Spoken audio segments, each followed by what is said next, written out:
ଦେଖିଲା ମାତ୍ରେ ହିଁ ଲୋଭ ଲାଗୁଛି ନା। ମୁଁ ଜାଣିଛି ପା, କାରଣ ଏ ରୋଷେଇ କଲାବେଳକୁ ମୋ ମନରେ ଏତେ ଲୋଭ ଆସୁଥିଲା ଯେ କେତେବେଳେ ଏ ରୋଷେଇ ହେଲେ ମୁଁ ଟିକେ ଖାଇବି ବୋଲି ମନଟା ଭାରି ଜୋରସେ ଦୌଡ଼ୁଥିଲା। ଆଉ ଯଦି ମୁଁ ଭିଡ଼ିଓରେ ଆପଣମାନଙ୍କୁ ଦେଖାଉଛି ତ ଆପଣମାନଙ୍କ ମନ ବି ନିହାତି ଦୌଡ଼ୁଥିବ ଯେ ଏ ରେସିପିଟା କେତେବେଳେ ଟ୍ରାଏ କରିବି।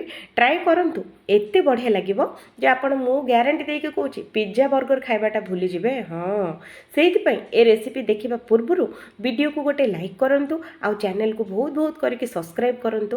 ଆମର ଏମିତିକା ନୂଆ ନୂଆ ଆଉ ସବୁଠାରୁ ସହଜ ରେସିପି ଆମ ଚ୍ୟାନେଲରେ ଆପଣମାନେ ଦେଖିବା ପାଇଁ। ତ ବାସୁମତୀ କିଚେନକୁ ଯଦି ଆସିଯାଇଛନ୍ତି ତ ଚାଲନ୍ତୁ, ଆଜି ଗୋଟେ ନୂଆ ରେସିପିଟି ମୁଁ ଆପଣମାନଙ୍କୁ ଦେଖେଇବି। ତା ଆଗରୁ ବାସୁମତୀ କିଚେନକୁ ଆପଣମାନେ ସବସ୍କ୍ରାଇବ୍ କରନ୍ତୁ ଆଉ ଭିଡ଼ିଓ ପଛରେ ଗୋଟେ ଲାଇକ୍ କରନ୍ତୁ ଆଉ ଭିଡ଼ିଓ ରେସିପିଟା କେମିତି ରହିଛି ନିହାତି କମେଣ୍ଟ କରନ୍ତୁ। ତ ଚାଲନ୍ତୁ ବନେଇବା।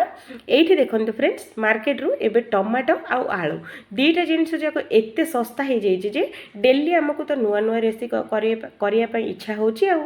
ତ ଚାଲନ୍ତୁ, ସେଇଥିପାଇଁ ଏଇଠି ମୁଁ ନେଇଯାଇଛି 3ଟି ଆଳୁ ଆଉ ସାଙ୍ଗରେ ନେଇଛି ମୁଁ ଟମାଟୋ। ଏଇଠି ଆପଣମାନେ ଯେତେ ଲାଲ ଲାଲ କରିକି ଟମାଟୋ ନେବେ ସେତେ ଭଲ। ତା ବୋଲି ଅଧିକ ପାଚିଲା ଟମାଟୋ ନେବେନି, କାଟି ପାରିବେନି, ପୁରା କୋଚରା ମୋଚରା ହେଇଯିବ, ପୁଣି ହଇରାଣ ହେବ। ସେଇଥିପାଇଁ ଟିକେ ନାକୁ ଟାଣ ଟାଣ ଟମାଟୋ ହିଁ ନେବେ। ତାପରେ ଗୋଟେ ଆଳୁ ନେଇଯିବା, ଆକୁ ଏମିତି ପୁରା ଚୋପା ଛଡ଼େଇଦେବା। କେଉଁଠି ବି ବିଲକୁଲ ଚୋପା ରଖେଇବାନି, ନହେଲେ ଖାଇଲା ବେଳକୁ ବିଲକୁଲ ଭଲ ଲାଗିବନି ଆଉ। ତାପରେ ଏମିତି ଗୋଟେ ଛୁରୀ ନେଇଯିବା, ଛୁରୀ ନେଇକି ଆକୁ ପୁରା ପତଳା ପତଳା କରିକି କାଟିବା। ସାଙ୍ଗମାନେ ବିଲକୁଲ ମୋଟା କରିକି କାଟିବେନି, ନହେଲେ ସିଝିବନି। ଆପଣ ଆଉ ଥରେ ଭିଡ଼ିଓ ପଛରେ ଆସିକି ମୋତେ କମେଣ୍ଟ କରିକି କହିବେ ଯେ ଦିଦି ଆମ ଆଳୁଟା କାହିଁ ସିଝିଲାନି। ତ ସେଇଥିପାଇଁ ମୁଁ କହୁଛି ଭଉଣୀମାନେ, ସାଙ୍ଗମାନେ, ଆଳୁଟାକୁ ଦେଖନ୍ତୁ ଏଇଠି ମୁଁ ଯେମିତି ପତଳା କରିକି କାଟିଛି ସେମିତି ଆପଣମାନେ କାଟିବେ, ନହେଲେ ବିଲକୁଲ ସିଝିବନି। ଆଉ ଥରେ ମୋତେ ଶୋଧିବେ। ତ ଏଇଠି ଆଳୁଟାକୁ କାଟି ସାରିଲା ପରେ ପାଣି ଦିହରେ ପକାଇଦେବା, ନହେଲେ କଳା ହେଇଯିବ। ତ ଏଇଠି ଆମେ କ'ଣ କରିବା, ଟମାଟୋ ଗୁଡ଼ାକୁ କାଟି ନେବା। ଆଉ ହଁ, ଆଳୁ ଯେତିକି ପତଳା ଆମେ କାଟିଛେ ସେତିକି କ'ଣ ଟମାଟୋ ପତଳା କରିକି ଆମେ କାଟିପାରିବା କି? ସେଇଟା ପା ନରମ ନରମ ରହିବ। ସେଇଥିପାଇଁ ଟମାଟୋ ଟିକେ ନାକୁ ଆମେ ମୋଟା ମୋଟା କରିକି ହିଁ କାଟି ନେବା। ତ ଏଇଠି ଦେଖନ୍ତୁ ଟମାଟୋଟା ଏମିତି କରିକି କାଟି ନେବେ। ବେଶୀ ପତଳା ଯଦି କାଟିବେ ଜମା କାଟି ହେବନି, ପୁରା କିଚିରି ମିଚିରି ହେଇଯିବ। ତ ସେଇଥିପାଇଁ ଏମିତି କରିକି ହିଁ କାଟିବେ, ସେଇଟା ବି ଗୋଲ ଗୋଲ। ତ ଏଇଠି ଆମେ ଗୋଟେ ଗିନା ନେବା, ଆଉ ଗିନାରେ ଦେବା 3 ଚାମଚ ବେସନ। ଅଧିକ ବେସନ ବିଲକୁଲ ଦେବେନି, ନହେଲେ ଖାଇଲା ବେଳକୁ ଖାଲି ବେସନ ବେସନ ଲାଗିବ, ବିଲକୁଲ ଭଲ ଲାଗିବନି। ତ ଏଇଠି ଗୋଟେ ଚାମଚ ଏଇଠି ଆମେ ଦେଇଦେବା ଚାଉଳ ଚୁନା, ବହୁତ ବଢ଼ିଆ ଟେଷ୍ଟ ଆସିଥାଏ। ତ ଏଇଠି ଚାଉଳ ଚୁନା ଦେଇସାରିଲା ପରେ ଏ ଦୁଇ ଜଣଙ୍କୁ ଭଲ ଭାବରେ ଆମେ ସାଙ୍ଗ କରିବା, ମାନେ ଆକୁ ଭଲ ଭାବରେ ଗୋଳେଇ ନେବା।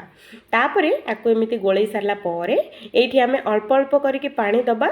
ଅଧିକ ପାଣି ଯଦି ଏଇଠି ଆପଣମାନେ ଥରେ ଦେଇଦେବେ, ଏଇଟା ତ ପକୁଡ଼ି ତ ଛାଡ଼, କଢ଼ି ବି ବନିବନି। ତ ସେଇଥିପାଇଁ ଏଇଠି ଆମେ ଅଳ୍ପ ଅଳ୍ପ ପାଣି ଦେଇକି ୟାକୁ ବଢ଼ିଆ ସେ ଗୋଳେଇକି ଆମେ ରେଡ଼ି କରିବା। ଏକାଥରେ ଯଦି ପାଣି ଦେବେ, ମୁଁ ତ କହିବିନି, ଆପଣମାନେ ଜାଣିଥିବେ ଆଉ। ତ ଏଇଠି ଆମେ କ'ଣ କରିବା, ଏମିତି କରିକି ୟାକୁ ଗୋଳେଇବା। ନା ବେଶୀ ପାଣି ଦେବା, ନା ବେଶୀ ମୋଟା ରଖିବା, ଏମିତି ଭାଗରେ ୟାକୁ ଗୋଳେଇବା। ଆମର ପରଫେକ୍ଟ ପକୁଡ଼ି ବନିବ।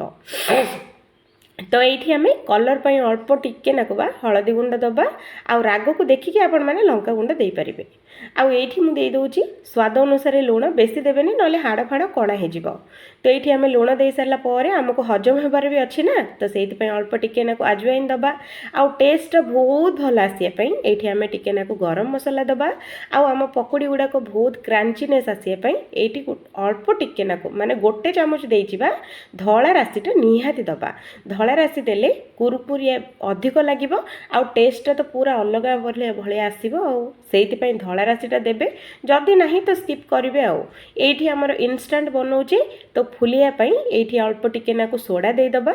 ଆଉ ସୋଡ଼ାକୁ ଫୁଲିବା ପାଇଁ ଏଇଠି ଆମେ ଅଳ୍ପ ଟିକେ ନାକୁ, ମାନେ ଗୋଟେ ଚାମଚ ପାଣି ଏଇଠି ଆମେ ଦେଇଦେବା। ଆଉ ପାଣି ଦେଇସାରିଲା ପରେ ଏ ସବୁଯାକ ଜିନିଷ ଭଲ ଭାବରେ ୟାକୁ ଗୋଳେଇବା।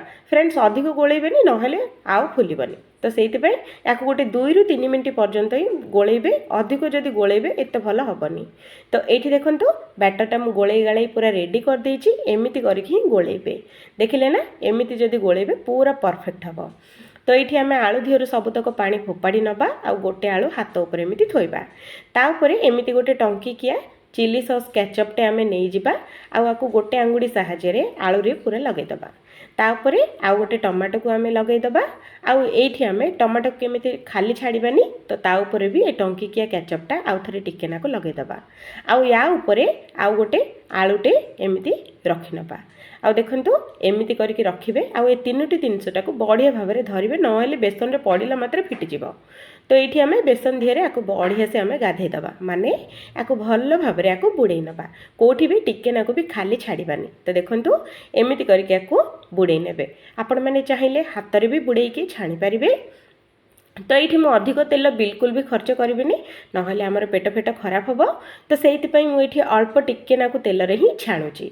तो ये आपण मैंने चाहिए कढ़ई पूरा भर्ती करके तेलर भी छाणी पारे किंतु नहीं आमर पेट फेट खराब हेले पुणी मेडिकल किए दौड़ से मुझे अल्प टिके नाकु तेल गरम करके गोटे गोटे करके छाणुची। आउ फ्रेंड्स एका थरे बेसी देबेनी नहेले गोटे को गोटे लागिजिवो। आउ थरे वीडियो शेष में आपण मैंने मते आसिक शोधिकी जिबे। तो से जेतिकी पैन रे आसीबो सेतिकी देबे अधिक तो बिल्कुल भी देबेनी रहिला राण हैला ना।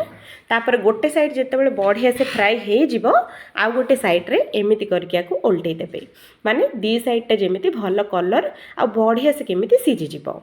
तो ये देखंतु फ्रेंड्स एमिति करके आको गोळेई नेबे जेतेबेले बढ़िया सुंदरिया कलर टे आसी जिवो गोल्डन कलर आसी जिवो याको हमें बाहर करबा।